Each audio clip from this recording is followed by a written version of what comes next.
America से आई CCTV footage को जरा ध्यान से देखिए। यहां पर जो महिला आपको नजर आ रही है वो एक हिंदुस्तानी महिला है जो अमेरिका में जाकर डॉक्टर बन गई और साथ ही साथ ये महिला एक मां भी है। उसके साथ 4 साल की उसकी बिटिया भी है।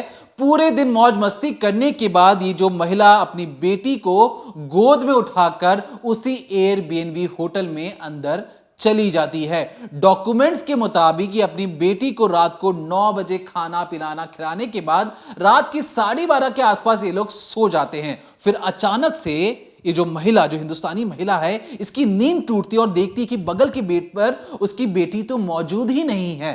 और पता ये लगता है वो घूमते घूमते बगल के स्विमिंग पूल में पहुंचती है। जो स्विमिंग पूल आप अभी देख रहे हैं, इसी स्विमिंग पूल में पहुंचती है और इसके अंदर उसकी खुद की बेटी डूबी हुई मिलती है। तमाम तरीकों से फोन किए जाते हैं आसपास के इलाकों में, पुलिस पहुंचती है और पुलिस जब उस बिटिया की लाश को बाहर निकालती है, पोस्टमार्टम करवाया जाता है, तो क्या पता लगता है कि शायद पहली बार ऐसा होगा इंसानी इतिहास में कि एक इंसान या एक छोटी बच्ची जो डूब गई है, उसके ना फेफड़ों में पानी है ना ही पेट में पानी है। मतलब जो मौत हुई है वो डूबने से नहीं हुई है। और जो मां जो अपनी बेटी को लेकर चारों तरफ घूम रही थी, हंस खेल रही थी, एक तरीके से पुलिस को भी उसने बेवकूफ बनाया। एक हिंदुस्तानी महिला किस कदर उसने अपनी बेटी का मर्डर करने के बाद पूरे महकमे को छका के रखा, डुबो दिया। और पोस्टमार्टम में जो रिपोर्ट जब बदली, तब जाके जब कोर्ट में खड़ी होती है, तब भी इसके चेहरे पर कोई शिकन मौजूद नहीं थी। आज इस डिकोडिंग क्राइम में आपको बताएंगे नेहा गुप्ता की उस कहानी के बारे में, जहां पर मां तो है लेकिन इस मां ने बिल्कुल एक परफेक्ट क्राइम किया, जिसके बाद खुद वहां के अमेरिकन पुलिस, अमेरिकन जज उसे गिरफ्तारी का जब वारंट देते हैं, तब भी अपने आप को बचाने की कोशिश करती है। पहले इसकी गिरफ्तारी का वीडियो देखिए कि किस तरीके से एक हिंदुस्तानी महिला अमेरिका की सरजमीन पर जाकर जब क्राइम करती है, तो वहां के पुलिस वाले उसे अरेस्ट करने किस तरीके से पहुंचते हैं। Neha Gupta, come to the front door. Do it now. For U.S. Marshals, we have a warrant for your arrest. Come to the front door. Do it now. Body cam video shows the arrest of a doctor in Oklahoma, wanted for allegedly killing her daughter in Florida. Hands! Hands! Come out! Contact. On the ground. Come here. After searching the house for about 5 minutes, U.S. Marshals found Dr. Neha Gupta hiding in a small room. She was taken into custody and extradited to Florida, where officials say she caused the death of her 4-year-old daughter, who they found in the pool of a rental home.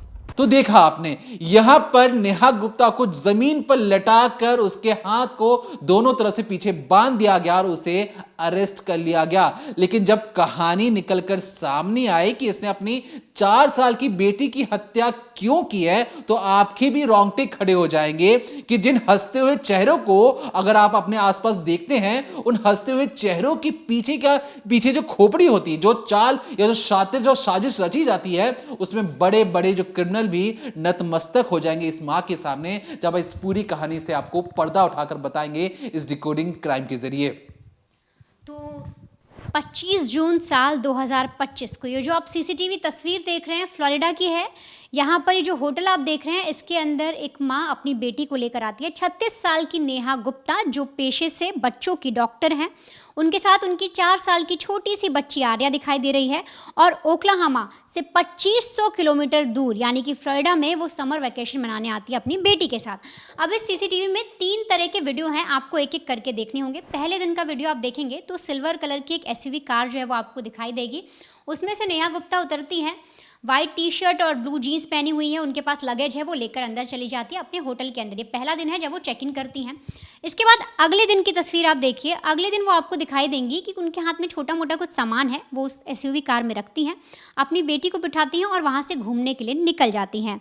अब इसके बाद एक और तस्वीर देखिए इसी CCTV की, वो है शाम के 7 से 8 बजे के बीच। अब होता क्या है, जब सुबह से वो अपनी बेटी आर्या को लेकर घूमने के लिए निकलती हैं, तो बीच पर जाती हैं, वहाँ पर कई तरीके के जो वाटर स्पोर्ट्स होते हैं वो करती हैं, पैराग्लाइडिंग करती हैं, जेट स्की करती हैं।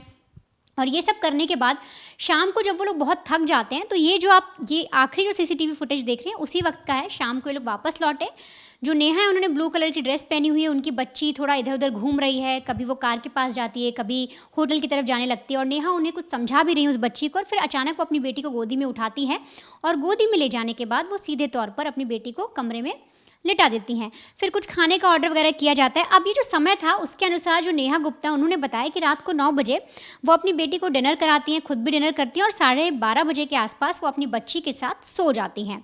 अब ये पूरा वाक़या 26 तारीख का था। 25 को चेक इन करते हैं, 26 को घूमने जाते हैं और 26 की रात को वो 9 बजे खाना खाकर सो जाती हैं 12:30 बजे के आसपास। अब तारीख लग जाती है 27 जून और करीब करीब 3:20 सुबह होता ये है कि अचानक से एक आवाज़ सुनाई देती है नेहा को जब वो सो रही थी और उनकी नींद जो है वो खुल जाती है और वो देखती हैं कि बगल में जो बेड था वहाँ पर उनकी बेटी मौजूद नहीं है। वो कमरा खोलती है, चेक करती हैं, वॉशरूम देखती, कहीं पर भी जो बच्ची थी 4 साल की नहीं मिलती। अब वो ये जो आप होटल देख रहे हैं ना, इस होटल के इन कमरों से बाहर निकल कर जब आती हैं तो इस पूल पर पहुँचती हैं।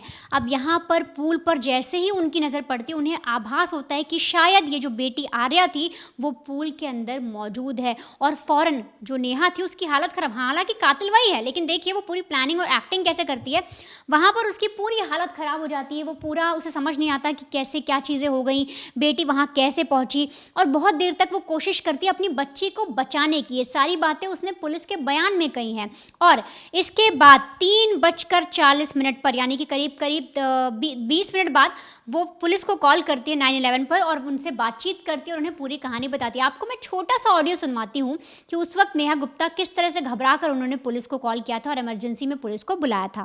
County, this is City of Miami doing a transfer. She said her daughter is at the bottom of the pool. She's on the line. I tried to get her out. What? That's It's a of house. the apartment. Yes. Okay, tell me exactly what happened. So we were sleeping and I heard some noise. She was in the pool. I tried to save her, but I don't know how to swim. She went down on the pool. Okay, is anyone able to get her out? No, it's just both of us here. अब यहाँ पर बार बार आपने सुना नेहा बार बार यही कह रही है कि मैं बचा नहीं पा रही हूँ उसे, मैं स्विमिंग नहीं जानती हूँ और कैसे भी करके आइए मेरी बच्ची को बचाइए। पुलिस वाले कहते हैं आप कोशिश करिए मैम, हमने इमरजेंसी जो होते हैं उन्हें भेज दिया है, पुलिस वाले पहुँचते ही होंगे। लेकिन इतने के बावजूद नेहा अपनी बेटी को बाहर नहीं निकाल पाती और अब आप ये जो तस्वीर देख रहे हैं 3 बजे के आसपास ये जो पुलिस के जो पूरा एक कुनबा है वहाँ पर आता दिखाई दे रहा है सीसीटीवी में और ये सारे अंदर जाते हैं। फ़ौरन इत्मीनान से नीचे जाकर एक एक जगह छानबीन की जाती है और तब पता लगता है कि जो लड़की है वो नीचे मौजूद है और उसको उस पूल से बाहर निकाला जाता है। इसके बाद पुलिस जो है CPR देने की कोशिश करते हैं, लगातार उसके मुंह से पानी निकालने की कोशिश करते हैं लेकिन कुछ नहीं होता। फ़ौरन उसे बगल के ही में ही अस्पताल था वहाँ ले जाया जाता है और डॉक्टर जब उसकी हालत देखते हैं तो 4:30 बजे के आसपास उसको डेड डिक्लेयर कर दिया जाता है। कह दिया जाता है कि अब वो ये बच्ची आर्या इस दुनिया में नहीं है, इसकी मौत हो गई है। अब इन सारी चीज़ों के बाद पुलिस जो है वो फ़ौरन माँ के पास जाती है, उनको पूरी चीज़ें बताती है और जो माँ थी, जो नेहा थी, उनका रो रो के बुरा हाल था तो ऐसे में पुलिस भी कुछ नहीं पूछती। लेकिन अगली रोज़ जब सारी चीज़ें हो जाती हैं तो पुलिस जो है सीन रिक्रिएशन के लिए और माँ का स्टेटमेंट लेने के लिए उनके पास उस होटल में जाते हैं। वहाँ पर उनसे पूछताछ की जाती है तो बताती हैं कि ये होटल 3 बेडरूम का होटल है, मैंने पूरा ले रखा है। इसके अलावा यहाँ पर हम अकेले ही थे, रात को मैं उठी तो मैं पूरी कहानी वही बताती है कि किस तरह से बच्ची के साथ क्या हुआ मैं नहीं जानती। अब इधर पुलिस ने सारी सीन रिक्रिएशन कर लिया, जो जो चीज़ बच्ची के साथ हुई, माँ का स्टेटमेंट भी ले लिया। लेकिन वहाँ जब पोस्टमार्टम होता है, ऑटोप्सी वगैरह कराई जाती है तो चीज़ें पूरी तरह से बदल जाती हैं। पता ये लगता है कि ऑटोप्सी के अंदर पता लगता है कि बच्ची के पेट में खाना नहीं था, क्योंकि माँ ने बोला 9 बजे उसने खाना खाया, अंदर खाना मौजूद नहीं था। और तो और लंग्स में पानी नहीं भरा था, बॉडी के किसी भी पार्ट में पानी नहीं भरा था। कोई भी बच्ची अगर इतनी देर तक स्विमिंग पूल में डूबी है और बिल्कुल नीचे चली गई है, वो गहरे बिल्कुल धरातल पर है, तो ऐसे में मुंह के ज़रिए जो लंग्स हैं वो पानी से भर जाने चाहिए। ऐसा लगना चाहिए कि उसकी जो मौत है वो डूबने से हुई है। लेकिन कहानी पूरी तरह पलटती है जब ऑटोप्सी में आता है, जब पोस्टमार्टम में सारी कहानी ये आती है कि उसकी जो मौत हुई है वो दम घुटने से हुई है, उसका गला दबाया गया है और उसकी जो सांस है वो ठीक से नहीं ले पा रही थी।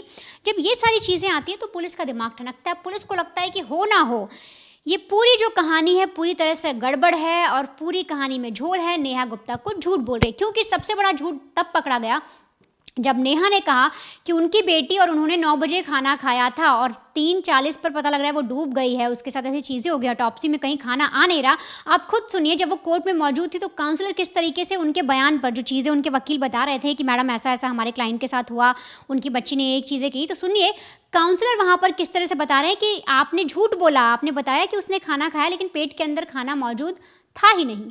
The defendant, Ms. Gupta, said they had a nice dinner, put her to bed. In the meantime, when they do an autopsy, there's no food in her stomach to indicate she had that nice dinner, and her lungs were dry, indicating she did not drown. तो सुना आपने यहाँ पर किस तरह से जो नेहा गुप्ता है वो अपने बयानों में फंसती चली गई। अब पुलिस का और बाकी जो वकील थे उनका भी ये सवाल था कि एक छोटी सी बच्ची जो सुबह निकल गई, 26 तारीख को पूरे दिन खेली, उसने जेट स्की की, वाटर स्पोर्ट्स किए, सब कुछ करने के बाद जब वो रात को आई तो कोई भी बच्ची, यहाँ तक कि बड़ा कोई शख्स भी होगा, वो भी उसने खाना खाया और आराम से सो जाएगा। तो वो बच्ची 4 साल की बच्ची थी, वो तो बहुत ही गहरी नींद में सोनी चाहिए, लेकिन वो 3 बजे क्यों उठती है, वो पूल में खुद डूबने के लिए क्यों जाती है, किसी को भी समझ नहीं आता। और इसके बाद नेहा गुप्ता की पूरी कहानी सामने आती है। नेहा गुप्ता ने क्यों किया, क्यों मारा, उसको समझने के लिए अपनी ही बेटी का गला क्यों दबाया, अपनी ही बेटी को पूल में क्यों फेंका, अपनी ही बेटी के सामने सारा नाटक क्यों करती रही प्यार का, वो जानने के लिए आपको नेहा गुप्ता की पूरी कहानी समझनी होगी। दरअसल नेहा गुप्ता जो है अपर मिडिल क्लास फैमिली से आती हैं। 6 दिसंबर 1988 को इनका दिल्ली में जन्म होता है। एनसी जिंदल स्कूल से पढ़ी थी और पढ़ाई लिखाई में काफ़ी अच्छी थी। इसके बाद जबलपुर के जो नेताजी सुभाष चंद्र मेडिकल कॉलेज है वहाँ से मेडिकल की पढ़ाई करती है, मेडिसिन की। अब ये सारी चीज़ें हो जाने के बाद साल 2013 में नेहा जो है वो न्यूयॉर्क पहुंच जाते हैं, यहाँ पर एक हॉस्पिटल में प्रैक्टिस करती हैं और 2013 की बात है कि इनकी मुलाकात हो जाती है सौरभ नाम के एक शख्स से जिसका नाम था सौरभ तलाती। अब सौरभ तलाती से इनकी मुलाकात उसी मेडिकल कॉलेज में होती है, दोनों ही प्रैक्टिशनर थे, वहाँ पर प्रैक्टिस कर रहे थे। 2013 से लेकर 16 तक जो नेहा थी वो उसी अस्पताल में प्रैक्टिस कर रही थी और वहीं पर उनकी सौरभ से, जहाँ मैंने आपको बताया, वहाँ मुलाकात होती है। अब सौरभ जो है वो भी इंडियन था, अच्छी खासी फैमिली से आता था। नेहा और सौरभ की बातचीत होती है, दोस्ती होती है और धीरे धीरे ये दोस्ती जो है वो प्यार में तब्दील हो जाती है। अब जब इन दोनों के बीच में प्यार हो जाता है तो ये अपने बॉन्ड को और गहरा करने के लिए न्यूयॉर्क में ही एक अपार्टमेंट लेते हैं और यहाँ पर लिव इन में रहना शुरू कर देते हैं।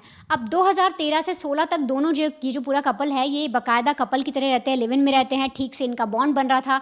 धीरे धीरे इतना अच्छा काम करते हैं कि वहाँ से इनको लाइसेंस भी मिल जाता है, बाकायदा ये हॉस्पिटल में काम करने लग जाते हैं। अब दोनों ही बच्चों के डॉक्टर बन जाते हैं। अब धीरे धीरे इन दोनों का जो रिश्ता है वो अच्छा होता जा रहा था, घर परिवार में भी इन्होंने बता दिया था और 2019 तक लगातार इन्होंने जब डेट किया तो इन्होंने सोचा क्यों ना अब शादी कर ली जाए। परिवार को पूरी चीज़ें बताई, परिवार को हर एक कहानी समझाई गई और कहा गया कि हम दोनों एक दूसरे से प्यार करते हैं, शादी करना चाहते हैं। परिवार भी मान गया क्योंकि दोनों ही अच्छी जगह से आते थे, दोनों की फैमिली बहुत अच्छी थी। और इसी सिलसिले में अगस्त 2019 को दोनों की शादी होती है, जो आप तस्वीर देख रहे हैं उसी वक्त की है, इंडिया के घर में। और इसके बाद शादी हो जाने के बाद ये दोनों फिर से यूएस मूव करते हैं और ओक्लाहोमा करके जो जगह है यहाँ पर ये जो आप घर देख रहे हैं, क्योंकि दोनों की अच्छी खासी जॉब थी, अच्छा खासा पैसा कमा रहे थे, फैमिली से स्ट्रांग थे, तो ये जो घर आप देख रहे हैं इस घर को ये दोनों खरीद लेते हैं और अपने खुद के निजी घर में रहना शुरू कर देते हैं। अब शादी के बाद सोचिए 19 में शादी हुई, लाइफ बहुत अच्छी चल रही थी दोनों की, जो आप फाइनेंशियल समझिए, मेंटल कंडीशन समझिए, सब कुछ बिल्कुल परफेक्ट था। एक हस्बैंड वाइफ जिस तरह से रहते हैं, एक अच्छी हैप्पी फैमिली जैसे रहती है वैसे इनकी फैमिली चल रही थी। अब ये लोग सोचते हैं कि फैमिली प्लानिंग की जाए, बच्चे वगैरह पैदा किए जाएँ, तो इसी सिलसिले में प्लानिंग के तहत 17 अप्रैल 2021 को जो नेहा है वो एक बेटी को जन्म देती हैं। जिस बेटी को इन्होंने मौत के घाट उतारा उसी बेटी को जन्म देती हैं 2021 में, नाम रखती हैं आर्या। और इसके बाद क्योंकि दोनों ही जो पेरेंट्स थे, जो आप सौरभ को देख लीजिए, नेहा को देख लीजिए, दोनों बच्चों के डॉक्टर थे, तो अपनी बेटी की परवरिश बहुत अच्छी करते हैं, उसको बहुत अच्छे से पालते हैं, आउटडोर गेम्स खिलाते हैं, इंडोर में जो भी गेम वगैरह होते हैं, अच्छा खाना, क्या किस तरह से उसे रहना है, कैसी उसकी हैबिट होनी चाहिए, अपनी बेटी की बीमारी से लेकर हर एक चीज़ का बखूबी ये ध्यान रखते हैं।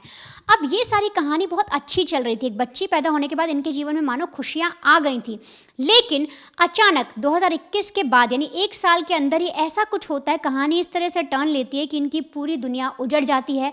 पूरी दुनिया इस तरह से हो जाती है कि दोनों पति पत्नी आपस में कोर्ट रूम में खड़े होते हैं और इसके बाद नेहा जो है वो अपनी ही बेटी को मौत के घाट उतार देती है। आखिर नेहा के साथ ऐसा भी क्या हुआ जिसकी वजह से उसे ये फैसला लेना पड़ा कि जिस बच्ची को उसने खुद जन्म दिया, 9 महीने कोख में रख के जन्म दिया, वो उसे ही मौत के घाट उतार देगी।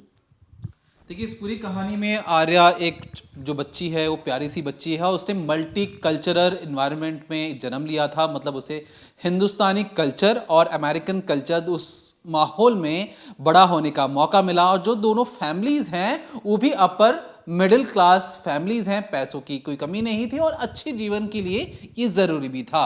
आर्या जब उसका जन्म हुआ उसके ठीक 1 साल बाद ये जो दोनों कपल थे इनके बीच में झगड़े होने शुरू हो चुके थे और झगड़े इस कदर बढ़ने लगे कि इन दोनों ने फैसला किया कि अब हमें एक दूसरे से अलग हो जाना चाहिए। और यहाँ पर जो सौरभ जो पति था उसने अपनी बीवी के खिलाफ तलाक की एक याचिका दायर कर दी। वहीं पर जो बीवी जो नेहा थी उसे लगा कि मेरा पति मुझे तलाक कैसे दे सकता है और उसने एक तरीके से डोमेस्टिक वायलेंस का केस दर्ज करवा दिया अपने पति के खिलाफ। देखिए, जिस तरीके से हिंदुस्तान में भी या इंडिया में भी होता है कि कोई अगर महिला डोमेस्टिक वायलेंस का आरोप लगाती है तो उस पुरुष पर भी कार्रवाई शुरू हो जाती है और एक तरीके से ठीक भी है क्योंकि महिलाओं के लिए कानून है भी हमारे देश में। लेकिन अगर कोई महिला झूठ बोले तो उस पर भी कार्रवाई होनी चाहिए। बहरहाल ये तो भारत की बात थी, लेकिन यहाँ पर अमेरिका में जब नेहा ने आरोप लगाया डोमेस्टिक वायलेंस का और कई तरीके के झगड़ों के कारण जो उसकी मेंटल टॉर्चर हो रही थी, ये बात भी कही गई और इसके बाद कोर्ट फैसला करती है कि आर्या की जो कस्टडी है वो माँ के पास रहेगी और जो डाइवोर्स का जो अलग से प्रोसीजर चल रहा है वो लगातार चलते रहेगा और देखा जाएगा कि आगे की दोनों कपल में सुलह हो सकती है कि नहीं हो सकती है। अब 2022 का वक्त था, ये डाइवोर्स का जो चीजें जो बार बार चल रही थी उसमें कस्टडी, बच्चे की कस्टडी को लेकर भी बार बार याचिका दायर की जा रही थी। अब क्योंकि 2 अलग अलग केसेस थे तो जो पिता था जो एक तरीके से सौरभ वो जाकर कोर्ट में ये कहता है कि देखिए जो बेटी आर्या है वो अपनी माँ के साथ नहीं रह सकती क्योंकि उसकी जो मेंटल स्थिति है वो अच्छी बिल्कुल भी नहीं है। आप सीसीटीवी कैमरे उनके क्लास टीचर से जाकर पूछ लीजिए कि किस तरीके से जो नेहा स्कूल में जाकर मेरी बच्ची के सामने और दूसरे बच्चों के सामने चीखती चिल्लाती है, ये उसके मेंटल स्थिति को बता देने के लिए काफी है। क्योंकि एक माँ जो इस तरीके के एनवायरनमेंट में जाकर अपने बच्चों के सामने टीचरों को डांटना चिल्लाना ये कहीं भी जायज नहीं ठहराया जा सकता। कोर्ट इस पर फैसला करता है और कहता है कि ठीक है, हम फैक्ट फाइंडिंग टीम को लगाएंगे, पता लगाएंगे कि आप कितना सच बोल रहे हैं। जब स्कूल में जाकर पता लगवाया जाता है, सीसीटीवी देखे जाते हैं, तो सोचिए भारत में उतने सख्त कानून है नहीं, लेकिन अमेरिका जैसे देशों में वहां पर ह्यूमन एनवायरनमेंट और खास तौर पर बच्चों की देखभाल अगर माँ बाप नहीं कर पाते हैं तो उन्हें बहुत ज्यादा एक तरीके से पनिशमेंट मिलता है। जब पता लगा कि जो नेहा स्कूल में जाकर चीखती चिल्लाती है, बच्चों के सामने एक बेइज्जत करती है, तो इस चीज को ध्यान में रखते हुए कोर्ट डोमेस्टिक वायलेंस का जो केस किया गया था सौरभ पर उसे सबसे पहले हटाती है। और क्योंकि कोर्ट ये भी कहती कि एक बार फिर से जो मेंटल स्थिति को जानने के लिए नेहा की क्यों ना इसका चेकअप करवाया जाए और चेकअप के बाद जो ऑप्शन आएगा हम उस पर विचार करेंगे। चेकअप जब होता है तो पता लगता है कि सच में जो नेहा है वो एक तरीके से दिमागी रूप से बीमार है और जो उस डॉक्टर की जो प्रैक्टिस भी कर रही है इसी वजह से उसकी डॉक्टर की जो प्रैक्टिस वाली जो चीजें थी उसी लाइसेंस को भी रद्द कर दिया जाता है। क्योंकि वो डॉक्टर दूसरे बच्चों का क्या इलाज करेगा जब उसकी खुद की मेंटल स्थिति खराब हो। और जब ये सारी बातें पता लगती हैं तो कोर्ट नेहा गुप्ता को कहती है कि आप 65 से 70 लाख रुपए अपने पति को हर्जाना दीजिए क्योंकि आपने झूठ बोला, एक झूठा केस किया जिसकी वजह से कोर्ट का समय बर्बाद हुआ और जो आपके जो पति हैं उन पर लांछन लगा। अब यहां पर जो नेहा 65 से 70 लाख रुपए चले गए, पति भी नहीं रहा और जो बच्ची की जो कस्टडी थी अब वो सीधे तौर पर पति के पास जाने वाली थी। अब यहां पर उसने फिर से नेहा ने एक दांव फंसाने की कोशिश की। उसने कहा कि ठीक है, अगर मेरे पति के पास जो मेरी बच्ची जा रही है मैं रूटीन जानना चाहती हूँ कि मेरी बेटी पूरे दिन में क्या क्या करेगी। अब यहां पर जो सौरभ है और जो नेहा है इनके बीच में जो झगड़े होते थे इस कदर बढ़ने लगे कि सोचिए जब कभी भी सौरभ नेहा के पास अपनी बेटी को छोड़ने या लेने जाता था तो नेहा ने लगभग 10 से 15 बार अमेरिकन पुलिस को फोन करके बताया कि मेरा पति मुझसे झगड़ा करने आया है, आप आकर मुझे बचाइए। जब पुलिस वाले वहां पहुंचते तो पता लगता है कि इतना भी कोई बड़ा मसला नहीं था जो सुलझाया ना जा सके, जानबूझकर समय व्यर्थ करने के लिए, बर्बाद करने के लिए उन्हें बुलाया गया है। अब इस स्थिति को भी ध्यान में रखा गया। अब सोचिए, बच्चे की कस्टडी अब धीरे धीरे पिता के पास जाने वाली है। अब यहां पर जब बच्चे की कस्टडी पूरे तरीके से एक तरफा होकर पिता को मिल जाती है, यहां पर दूसरा जो केस डाइवोर्स का चल रहा था, डाइवोर्स भी मिल जाता है। अब जो नेहा, उसको लगा कि मेरे पास तो बच्ची भी नहीं रही, पति भी नहीं रहा, 65 से 70 लाख रुपए भी चले गए, डॉक्टर की नौकरी भी जो करती थी वो भी चली गई। अब वो बिल्कुल अकेली हो चुकी थी और इसलिए जब कोर्ट में उसने एक और दांव खेलने की कोशिश की कि मेरी बेटी को, जो मेरे पति हैं, वो जिम्नास्ट बनाना चाहते हैं, मतलब डे केयर की जो रूटीन होता है जहां पे छोटे बच्चे एक साथ खेलते हैं, वहां से निकालकर मेरे पति इसे जिम्नास्टिक करवाना चाहते हैं, तो मैं इसके लिए बिल्कुल भी तैयार नहीं हूं, क्योंकि मैं अभी भी मां हूं और मैं चाहती हूं कि मेरी बेटी जिम्नास्ट में ना जाए। अब इस चीज को लेकर उसने पेच फंसाने की कोशिश की, लेकिन कोर्ट में इस दलील को माना नहीं गया और कहा कि बच्चे हैं, बच्चे तो ये इस तरीके से माहौल में बढ़ते हैं कि आप जैसे ढालेंगे वैसा ये ढल जाएंगे। तो कुल मिलाकर ये कोर्ट में हार जाती है और फिर ये क्या करती है कि एक रोज डे केयर से अपनी बेटी को उठाती है। उठाने के बाद वहां से 2500 किलोमीटर दूर एक फ्लोरिडा में जगह में जाती है, वहां पर एयरबीएनबी बुक करती है। वो एयरबीएनबी 3 बेडरूम वाला एयरबीएनबी था। उस एयरपोर्ट पर उतरने के बाद एक महंगी एसयूवी गाड़ी को हायर करती है, उस पर अपनी बेटी को बैठाती है और लगभग 3 दिन वहां पर रहती है और तीनों दिन ये आसपास के इलाकों में, बीचेस में, मॉल में, जो वहां पे बच्चों के व्यू पॉइंट है, वहां पर अपनी बेटी को लेकर जाती है और उसे घूमना फिरना करती है। लेकिन देर रात जब उसे लगता है कि जब वो अपनी बेटी को देखती है, उसे लगता है कि ये जो बेटी है, ये जो मेरे जो पल हैं, ये जो खुशियों के पल हैं, ये आने वाले वक्त में छीन लिए जाएंगे, ये बेटी मेरे पास नहीं रहेगी, तो क्यों ना मैं इसे मौत के घाट ही उतार दूं कि अगर ये खुशी मुझे नहीं मिल पाई तो मेरे पति को भी नहीं मिलनी चाहिए। अब वो अपनी बेटी का गला घोटना शुरू करती है। जो छोटी सी जो बेटी थी, जो नेहा की जो बेटी थी, वो अपने आप को बचाने की कोशिश करती है। हम ये बातें इसलिए बता पा रहे हैं कि पोस्टमार्टम में 12 पता लगा कि वो अपने दांत से उसकी गालों पर निशान बन चुके थे, मानो वो तड़प रही थी, अपने आप को काटने इधर उधर कोशिश कर रही थी और जबरन मां अपनी बेटी के ऊपर चढ़ जाती है और लगातार उसका गला दबा कर रखती है जब तक उसकी सांसें थम ना जाएं। वो बेटी जिसे मां ने 9 महीने अपने कोख में पाला, जब वो 4 साल की हुई तो 36 साल की मां ने गला घोट कर उसे मौत के घाट उतार दिया।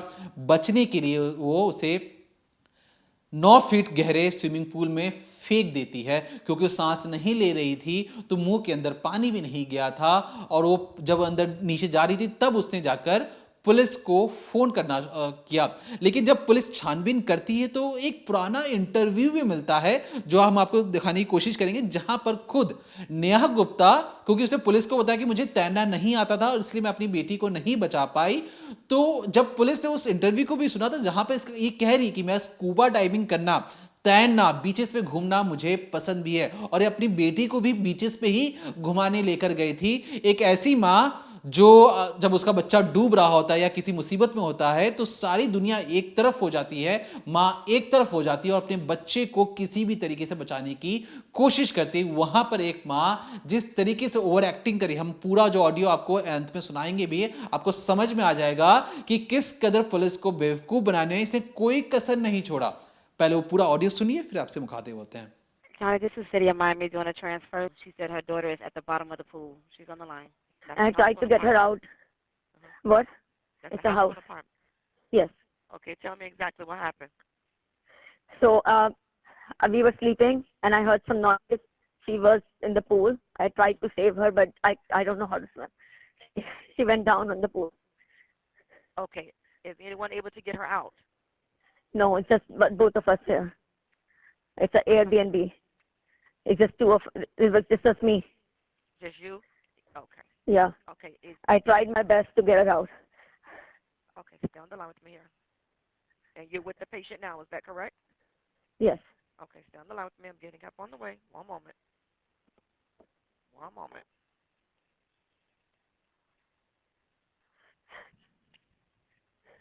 How Can you old is send me your a daughter? message? 4. 4 years old. Okay. Is there like a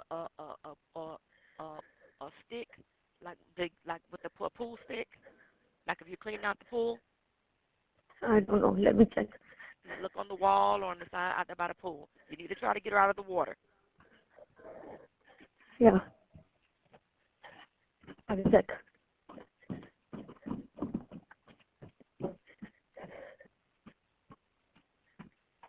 I don't see anything. It's very dark.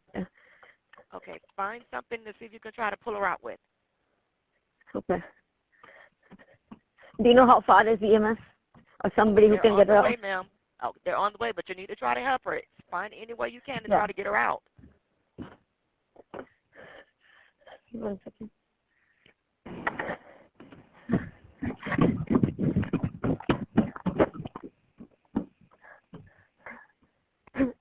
Oh.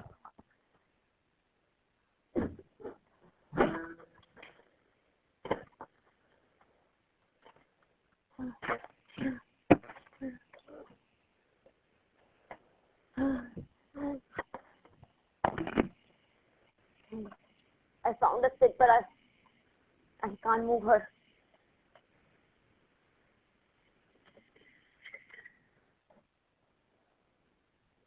What can I do? Hello?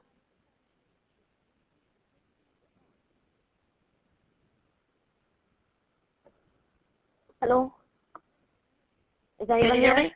Okay. What side of the pool is she on? Is she in the 3 feet side? Is she in the 6 feet? What part? I think it's 9 feet. I don't know how deep. There are no measures here, but the pool is 9 feet deeper. Okay. You need to try to get her out, ma'am. Yeah, I'm trying. Do you know how long she's been inside the pool? What? Do you know how long she's been inside the pool? I don't know.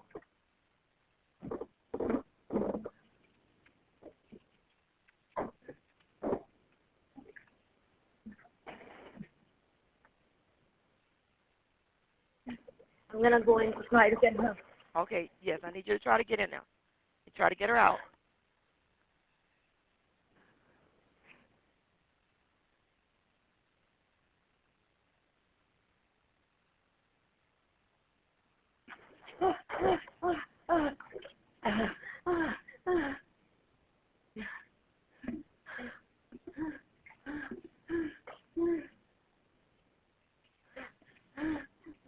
I cannot go down. Okay. I don't know how to swim. Okay. Can we find something to try to pull her out with?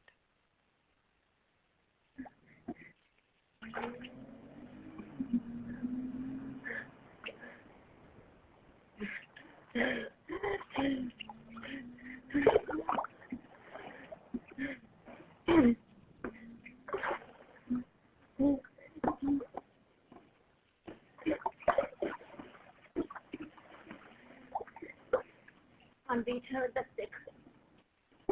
Okay. See if you can try to like pull her out or push her out to the other side. To the side that's not as deep. So you can get her. Trying. Okay, just keep trying. I got help on the way. तो सुना आपने, ये मां की over acting थी। उसके बाद police आती है और पूरी कहानी जो हमने आपको बताने की कोशिश की किस तरीके से करवट बदलती है, क्योंकि ये अभी भी क्योंकि सारे मामले साबित हो चुके हैं, बस सजा का ऐलान होना है। ये अभी भी सलाखों के पीछे। जुलाई 2025 को इसे अरेस्ट कर लिया गया था और उसके बाद अब तक ये सलाखों के पीछे है, क्योंकि इसने अब तक मानने से इनकार कर दिया और जो सबूत हैं बार बार इसकी तरफ इशारा कर रहे हैं। तो फिलहाल लगभग अब 1 साल होने को आया इस पूरे केस को।